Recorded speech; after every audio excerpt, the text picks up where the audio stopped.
काय नाव तुमचं? माझे नाव सतीश मारुती लोकरे, गाव. गाव नानवडे फणसवाडी. आता या भागात निवडणूक आहे वगैरे. तुम्हाला हो. माहिती आहे कोण-कोण उभं आहे?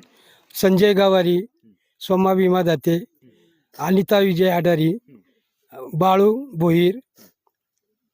मला सांगा पंचायत समितीला कसं राहील? पंचायत कोण निवडून येऊ शकेल? पंचायत समितीचं असं गणित आहे, बोरगर गणामध्ये आमचे सोमा भीमा दाते हे उमेदवार पंचायत समितीकडून सभापती या पदासाठी हं. भाजपकडून उभे आहेत. परंतु बोला, बोला, बोला, बोला. भाजपकडून उभे आहेत.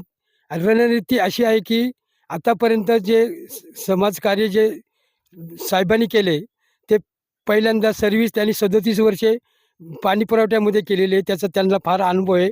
आणि मंत्रालयापर्यंतचं कसं जायचं, कसं कामे आणायची, हा त्यांचा एक अनुभव आहे.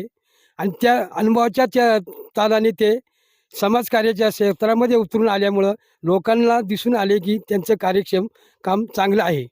पाणी पुरवठ्यात ते कामाला होते का? हो.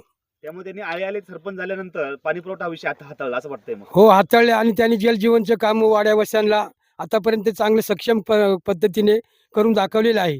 ओके. मला सांगा त्या ठिकाणी आता संजय गावारी पण फार मोठं आव्हान आहे त्यांच्यासमोर. हो, आहे की. मग कसं मग मला सांगा? आतापर्यंत जे घडलं म्हणजे 20 वर्षाचा कालावधी, 25 वर्षाचा कालावधी बरोबर. सत्तेमध्ये संजय गावरे होते. हं, हं, सभापती पदामध्ये ते पण होते. परंतु त्यांनी जे काही काम करायचे आदिवासीसाठी, ते नाही झालं. त्यांनी त्या योग्य पद्धतीची कामं त्यांनी आदिवासी पट्ट्यामध्ये केले नाही. त्यांनी लई करून पूर्व भागामध्ये काम केलं. ओके. आता मग राजू घोडे असतील त्यांचं कसं? राजू घोडेसुद्धा किसान सभेकडूनच आहेत. ते पण आपले उमेदवार आहेत. परंतु त्यांना पक्षामध्ये स्थान नाही. म्हणजे त्यांच्या पक्षाला केंद्रामध्ये, राज्यामध्ये सत्ता नाही. सत्ता नाही.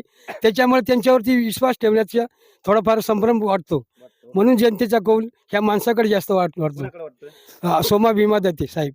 हे या भागामध्ये विकास कामं करतील का? हो, करतील 100%. लोकांनी समजा निवडून दिलं उद्या तर विकास कामं करतील का? हो, 101% करून दाखवणार ते. माझ्याकडे माहिती अशी ते राहिलं पुण्याला आहे. मग कसं? ते स्वतःहून गावी म्हणजे नोकरी सोडून आता सध्या सरपंच पद भोगतात, तरी ते गावामध्येच राहतात. फोन लागतो का त्यांचा कधी? हो, कधी ऐनवेळी फोन करा, संध्याकाळची करा, दिवसा करा, पण त्यांचे फोन सतत चालूच असतात. त्याचं लक्ष आहे गावाकडे? हो, लक्ष आहे ना. 4 गावचे सरपंच आहेत ते. त्या ठिकाणी पब्लिक असं म्हणत होतं मधल्या काळामध्ये की पाणी प्रश्न जो आहे मुद्दा त्यांनी फार मोठ्या प्रमाणामध्ये हाताळला आणि काही ठिकाणी त्या ठिकाणी सुखसुविधा केल्या वगैरे. खरं आहे की खोटं आहे? हो, केलं की. पाणी पोहोचलं काही ठिकाणी काही कामं? म्हणजे आमच्या पंचायतमध्ये प्रत्येक वाड्या वस्त्याला जलजीवनचं काम यशस्वीच करून दाखवलेले. आतापर्यंत त्यांनी स्वप्न ते पूर्ण पण करून दाखवलेले. मग ते निवडून येतील म्हणायचं मग? हो, येणार 100%. लोकांचा विश्वास आहे. नाव तुमचं? माझं गणेश दुलारी जाते. दाते. हो. ओके. गाव? नानवडे डकेवाडी. बरं. आता या भागात निवडणुका चालू आहे. पंचायत समितीला कोण कोण उभे आहेत तुम्हाला माहिती आहे? दाते साहेब हं. आणि संजय गवारी साहेब. पुन्हा ते हे पण आहेत ना किसान सभेचे. किसान सभेचे राजू घोडे आहेत आणि हा, बोला बोला बोला. आणि बाळू भोईर ते पण आहेत. Okay okay.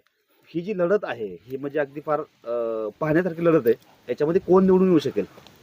निवडून यायचं म्हणलं तर आत्तापर्यंत साहेबांनी जे काही दाते साहेबांनी जे कामं केलेली आहेत हे सर्व समाजाला आणि सर्व वाडवस्त्यांना सगळ्यांना समजून आलेलं आहे.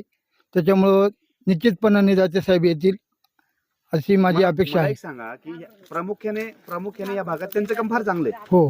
दाते यांचं फार काम चांगलं आहे. कारण मधल्या काळामध्ये जेव्हा आंदोलन झाली वगैरे त्यांनी स्वतः खर्चातून त्या ठिकाणी गाड्या दिल्या. हो. त्यानंतर या ठिकाणी ग्रामपंचायत आहे फार सक्षम ग्रामपंचायत आहे हं, की विकास कामं फार चांगली चालू आहे त्या ठिकाणी. हं. पाणी प्रश्न असेल त्यासाठी त्यांनी अगदी ते ज्या क्षेत्रात काम करतात वगैरे हो.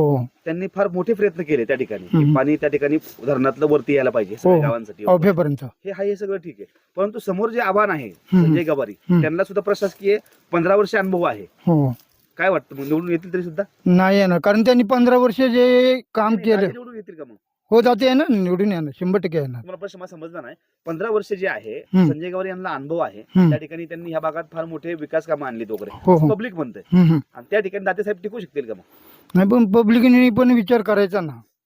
पब्लिकने कसा विचार करायचा की बाबा नवीन चेहरा आपण आतापर्यंत जो जुना चेहरा होता आतापर्यंत त्यांनी जर 15 वर्ष त्यांनी जे काही कामं केली किंवा नाही केली पण आता जो नवीन चेहरा आपल्याला दाखवायचा आहे की तो माणूस आपल्याला काम करून दाखवेल का किंवा करेल का हे समाजाने विकास विकास कामं जर करत असेल तर त्यांनी हमेशा दाते साहेबांना निवडून द्यावं अशी माझी अपेक्षा आहे.